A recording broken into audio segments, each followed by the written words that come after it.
Welcome to 18 different nationalities here today. And there are at least 3 countries that I am a citizen of those countries. So the United Kingdom, I think there's a Guyanese in the room, and of course there are many Kenyans. You are in a place it's called Upper Hill. And Upper Hill is one of the CBDs, one of the central business districts of Kenya, and you can see the big shiny buildings. But actually, just about 10 minutes drive from here, we have the southern bypass, and adjacent to that bypass is an area called Kibera.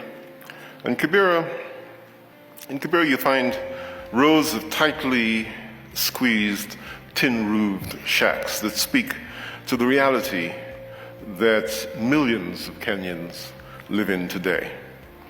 And that picture from Nairobi's southern bypass also demonstrates graphically the inequality that exists in the city and sadly throughout our nation, our continent, and the globe. According to Oxfam, the richest 10% of people in Kenya earned an average which was 23 times more than the poorest 10%. What is even more distressing from Oxfam's annual study is that a girl from a poor family in Kenya has a 1 in 250 chance of continuing her studies beyond secondary education. And the picture is almost the same right across the continent. The latest edition of Time magazine points a picture of inequality in South Africa that should attract everyone's attention.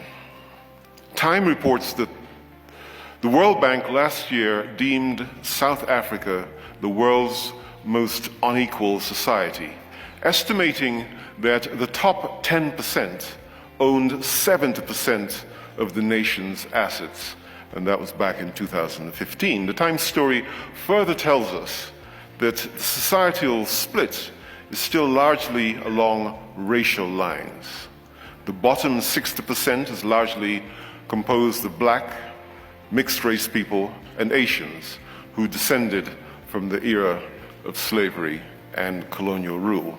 This bottom 60% controls only 7% of the country's net wealth. And half of the South African population live on less than $5 a day. Ladies and gentlemen, the inequality problems that we face today is not only limited to Africa. As a matter of fact, it's the norm on the global arena. I recently came back from Seattle in Washington State. And to quickly bring this into perspective, Washington State plays home to the headquarters of Microsoft and Starbucks, and is also the home of Boeing, the largest private employer in the state. Washington's state tax system has the dubious distinction, according to some analysts, of being America's most regressive tax regime. Reports compiled by independent analysts shows that poor residents in the state pay 16.8% of family income, while the wealthiest 1%, and let me be clear, these are the wealthiest people in the world, the wealthiest 1% pays 2.4% of their income. And the same situation plays out in San Francisco, where there's immense income per capita, but it's virtually impossible to live there because it's so expensive. These statistics, whether out of Nairobi, Johannesburg, or Seattle, are pointing to a grim and a growing reality that the number of economically disenfranchised people is growing rapidly right around the world. And yes, this worsening state of affairs, the growing divide between the haves and the have-nots, is playing in many of the areas where our businesses are thriving and where you and I live. The reality is that our global economy today is broken. Hundreds of millions of people living in extreme poverty while huge rewards go to those at the very top. Many reports show that there are more billionaires than ever before, and their fortunes have grown at record levels. And meanwhile, the world's poorest are getting poorer. Ladies and gentlemen, this state of affairs is not sustainable. Over the long term, business cannot succeed where societies are failing. And the reality is that the existing model of business is not generating enough value to contribute to societal good. As our African economies focus on their growth trajectory from lower to middle-income countries, the question is whether our nations should pursue GDP-driven economic growth or growth that aims to bridge these inequalities. We may ask ourselves, why does this matter to business? Now more than ever, there's a clear call to action to business, that the business of business is no longer business. The Sustainable Development Goals, the call for more private sector innovation, and the call for businesses to develop products and services that address societal needs has been a constant topic in business leadership discussions. You'll hear more from Mark and other speakers through the next 2 days of the summit about the changing role of business and of business leaders. Issues such as climate change, inequalities, and rights are increasingly becoming fundamental issues that we will have to tackle as the private sector if we're to succeed in the long term. The truth is, no other sector, private, public, or NGO, has the capacity to address the fundamental business and social challenges that we face today. And that is why collaborative and inclusive approaches to business and cross-sectoral partnerships are critical. But this has to be looked at from a business lens for it to make sense over the long term. Ladies and gentlemen, increased inequalities lead to social, political ills, such as increased dissatisfaction, disengagement, migration, sectionalism, clanism, tribalism, and xenophobia, something which is all too true in South Africa today. If not addressed, inequalities will ultimately create a political and a business landscape that will be difficult to reverse. And we see that in the United States today. We see it with the mess that's called Brexit in Britain. Inequalities drive people to engagement in nefarious activities such as trafficking and slavery. The BBC reported not too long ago that there are about 4 to 5 million people living in slavery-type situations around the world today. Let's be clear, that's more slaves than existed before slavery was abolished. Faced with this global challenge of inequality, what should businesses do? I want to propose 4 approaches. The first is we must adopt an inclusive business approach. Let's seriously think about how to create employment for young people, how we can do business with more women-led organizations, and the same for the SME segment. Secondly, we must address corruption. Corruption is a challenge in our country, on the continent, and globally. It's often executed with the concurrence of the private sector. We are the other side of that coin. This scourge, which causes significant hemorrhage to the economy, drives inefficiencies, drives up prices, widens inequality, and deprives governments of revenues that should be used to deliver services. Thirdly, we must be responsible and transparent taxpayers. And I speak as the CEO for the company that's the largest taxpayer in the region. In the last year, we paid to the government of Kenya 98 billion shillings. That's almost $1 billion. And we're proud. Because we believe that it's only by providing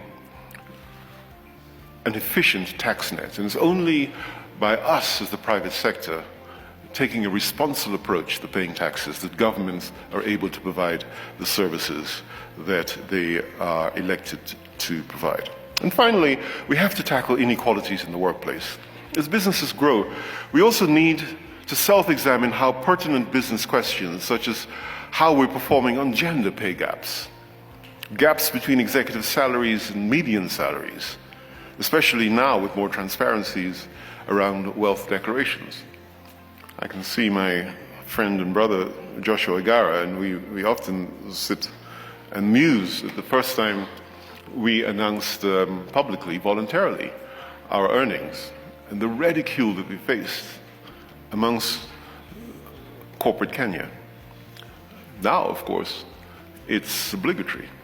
The next thing we have to start declaring is that pay gap. Today, I believe CEOs around the world, the multiple is about 230, the CEO earns about 237% of the median salary. Is that the right thing? I mean, I speak because I know that my multiple is not the same here in Kenya. But do I earn enough money? Of course I earn enough money. But we have to look at that pay gap. We have to look at the gender pay gap. We have to look at the executive salary and remuneration relative to the median salary. We have to look at pay gaps along racial lines. There's no one sector can do any of this alone, but we have to commit to do our part. The public sector needs to set the enabling environment, while those of us in the private sector need to drive delivery of products and services that will transform society for the better. And civil society has to provide the links to communities and to support accountability right away through the line. When we bring all these players together, we create what I like to call constructive value, which suggests that when you add 1 + 1, you get something which is slightly greater than 2. And the only way to achieve this is by partnering together across sectors and sometimes even across platforms. So what are we at Safaricom doing about all of this? In 2016, we started the process of integrating 9 of the 17 Sustainable Development Goals into our core business strategy. We did this because we believe that the SDGs provide the opportunities to really engage in a purpose-driven business, a business that is both sustainable and inclusive. We asked ourselves, what business could we do in the SDGs that would help us to drive inclusive growth? Our 9 priority goals are the goals in health, in education, affordable clean energy, decent work and economic growth, innovation and infrastructure, reducing inequalities, responsible consumption and production, climate action, peace and justice, and of course what I consider to be one of the most important goals, and that is partnerships, goal number 17. We have since then registered a significant impact in transformation through our products in health, in education, in agriculture. Our advocacy and partnerships, of which the sponsorship of this summit is one of them, is now beginning to show some good results. We're advocating around anti-corruption. We're advocating around transparency in taxes. We're advocating around child rights. We're advocating around human rights. What business is it of business to be involved in human rights? We are committed to becoming a net zero carbon emitting company by 2050. And trust me, that's not an easy commitment, because year on year our carbon footprint has been increasing over the past few years. Ladies and gentlemen, as I conclude, Mark Kramer will talk about shared value, but unless we can address the context within which businesses operate today, it will be an uphill task to deliver sustainable shared value. We must all rethink our business models and strategies and see how to address growing inequalities. I look forward to hearing about how we can create constructive value across sectors that are very